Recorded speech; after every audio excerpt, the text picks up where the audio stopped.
आज हम दुनिया के सबसे बड़े लोकतंत्र के उस सूबे की बात कर रहे हैं जहां हाल ही में सत्ता का एक महापरिवर्तन हुआ है। पश्चिम बंगाल 15 साल के ममता बनर्जी के शासन का अंत हुआ और 207 सीटों के प्रचंड बहुमत के साथ भारतीय जनता पार्टी ने सत्ता के शिखर पर कब्जा जमाया। ममता बनर्जी ने कहा कि यह पूरी तरह से धांधली से जीता गया चुनाव है। 9 मई 2026 यही वो तारीख है जब नंदीग्राम और भवानीपुर फतह करने वाले शुभेंदु अधिकारी ने पश्चिम बंगाल के नए मुख्यमंत्री के तौर पर शपथ ली। यह 55 सालों में पहली बार है जब कोलकाता के बाहर का कोई नेता अजय कुमार मुखर्जी के बाद सूबे का मुख्यमंत्री बना है। लेकिन आज हमारी कहानी शुभेंदु अधिकारी की जीत की नहीं है। हमारी कहानी एक ऐसे रिटायर्ड आईएएस अधिकारी की है जिसकी नियुक्ति ने भारतीय राजनीति और चुनाव आयोग जैसी स्वतंत्र संस्था के कार्य प्रणाली पर ऐसे गंभीर सवाल खड़े कर दिए हैं जिनके जवाब शायद कोई देना नहीं चाहता। शब्द कठोर हो सकते हैं, लेकिन जब बात लोकतंत्र की आत्मा की हो तो सवाल पूछना कानून और संविधान के दायरे में हमारा सबसे बड़ा अधिकार है। इस कहानी के मुख्य किरदार हैं 1990 बैच के बंगाल कैडर के पूर्व आईएएस अधिकारी डॉक्टर सुब्रत गुप्ता। सुब्रत गुप्ता कोई आम अधिकारी नहीं है। इनके पास 35 वर्षों का विशाल प्रशासनिक अनुभव है। वामपंथी शासन से लेकर तृणमूल कांग्रेस के दौर तक इन्होंने 27 अलग अलग अहम पदों की जिम्मेदारियां संभाली है। लेकिन इस बार उनका रोल कुछ अलग था। नवंबर 2025 में केंद्रीय चुनाव आयोग ने डॉक्टर सुब्रत गुप्ता को पश्चिम बंगाल के लिए स्पेशल रोल ऑब्जर्वर यानी विशेष चुनाव पर्यवेक्षक नियुक्त किया था। इनका काम क्या था? राज्य में होने वाले एसआईआर यानी स्पेशल इंटेंसिव रिवीजन प्रोग्राम की देखरेख करना। सरल भाषा में कहें तो मतदाता सूची का पुनरीक्षण का देखरेख। लोकतंत्र में मतदाता सूची ही वह बुनियाद है जिस पर हार और जीत की इमारत खड़ी होती है। चुनाव आयोग के प्रतिनिधि के तौर पर यह सुनिश्चित करना सुब्रत गुप्ता की जिम्मेदारी थी कि बंगाल चुनाव में हर एक वोट, हर एक लिस्ट पारदर्शी हो और निष्पक्ष हो।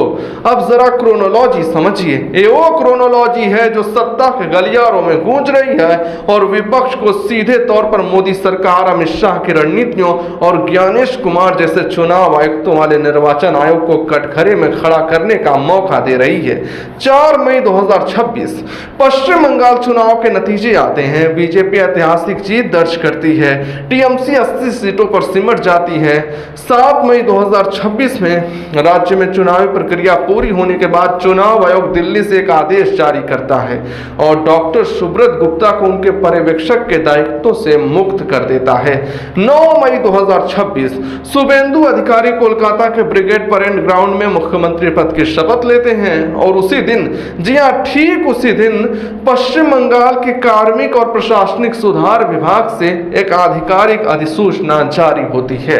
इस अधिसूचना में साफ साफ लिखा होता है और मैं यहां सरकार के उसी आधिकारिक आदेश को कोट कर रहा हूं। पश्चिम बंगाल के राज्यपाल रविंद्र नारायण रवि RN रवि ने सेवानिवृत्त आईएएस डॉक्टर सुब्रत गुप्ता को तत्काल प्रभाव से और अगले आदेश तक पश्चिम बंगाल के माननीय मुख्यमंत्री के सलाहकार के रूप में नियुक्त करने की मंजूरी दी है।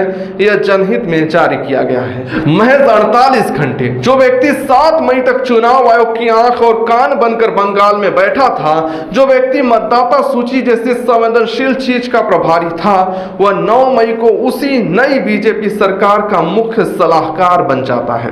क्या लोकतंत्र में संवैधानिक नैतिकता की म्याद सिर्फ 48 घंटे रह गई है? सरकारी अधिकारी इस नियुक्ति का बचाव करते हुए कहते हैं, मैं फिर से कोट कर रहा हूं, डॉक्टर गुप्ता का व्यापक अनुभव नई सरकार को नीति और गवर्नेंस संबंधित मामलों में तालमेल बिठाने में मदद करेगा। बेशक उनके पास 35 साल का अनुभव है, उन्हें बंगाल की नब्ज पता है, लेकिन आलोचकों और राजनीतिक विश्लेषकों का सीधा सवाल यह है कि क्या यह नियुक्ति एक पुरस्कार है? विपक्ष आरोप लगा रहा है कि जब एक स्वतंत्र चुनाव पर्यवेक्षक बिना किसी कूलिंग ऑफ पीरियड के सीधे सत्ताधारी दल के मुख्यमंत्री के दरबार में बैठ जाता है तो यह सिर्फ एक प्रशासनिक नियुक्ति नहीं रह जाती, यह संस्थाओं के राजनीतिकरण का एक ज्वलंत उदाहरण बन जाती है। लंबे समय से विपक्ष और सिविल सोसाइटी आरोप लगाते रहे हैं कि केंद्र की नरेंद्र मोदी और अमित शाह की सरकार में स्वतंत्र संस्थाओं के स्वायत्तता खतरे में है। चुनाव आयोग की कार्यप्रणाली पर और विशेष विशेषकर ज्ञानेश कुमार और पूरी इलेक्शन कमीशन की टीम पर यह सवाल बार बार उछाला जाता है कि क्या वे वाकई निष्पक्ष हैं। डॉक्टर सुब्रत गुप्ता का यह मामला उन आलोचकों के हाथों में एक ऐसा हथियार दे गया जिसकी धार बहुत तेज है। लोग पूछ रहे हैं कि क्या दिल्ली में बैठा चुनाव आयोग अब अपनी ही नियुक्तियों की गरिमा को नहीं बचा पा रहा है। जब एक स्पेशल रोल ऑब्जर्वर सीधे मुख्यमंत्री का खास आदमी बन जाए तो कल को आम नागरिक उस मतदाता सूची पर कैसे भरोसा करेगा जिसकी निगरानी इसी अधिकारी ने की थी। यह सवाल किसी एक व्यक्ति का नहीं है बल्कि सिस्टम के उस डिजाइन का है जिसे पारदर्शी होना चाहिए था, लेकिन वो अपारदर्शी समझौते जैसा दिख रहा है। और बात सिर्फ यही खत्म नहीं होती, नई सरकार आते ही मुख्यमंत्री कार्यालय का पूरा पुनर्गठन शुरू हो गया है। इसी फहरिस्त में एक और बड़ा नाम शामिल हुआ है आईएएस अधिकारी शांतनु बाला का। शांतनु बाला 2017 बैच के आईएएस अधिकारी हैं। इससे पहले वे दक्षिण 24 परगना जिले में एडीएम अतिरिक्त जिला मजिस्ट्रेट के पद पर तैनात थे। अब राज्य सरकार ने उन्हें सीधे तत्काल प्रभाव से मुख्यमंत्री शुभेंदु अधिकारी का निजी सचिव यानी प्राइवेट सेक्रेटरी नियुक्त किया है।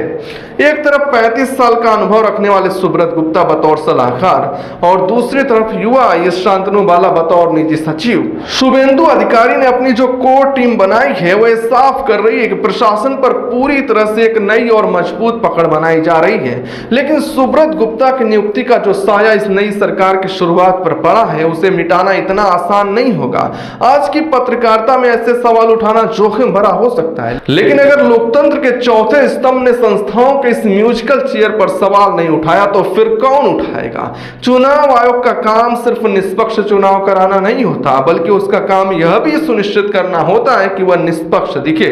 सुप्रिया श्री ने तो साफ साफ कह दिया कि अब तो कोई भ्रम ही नहीं रह गया, कम से कम थोड़ा भ्रम रहने ही देते। अब खेल के मैदान में नियम कागजों पर चाहे जितने भी पवित्र हों, मैदान में उनकी साख मर रही है।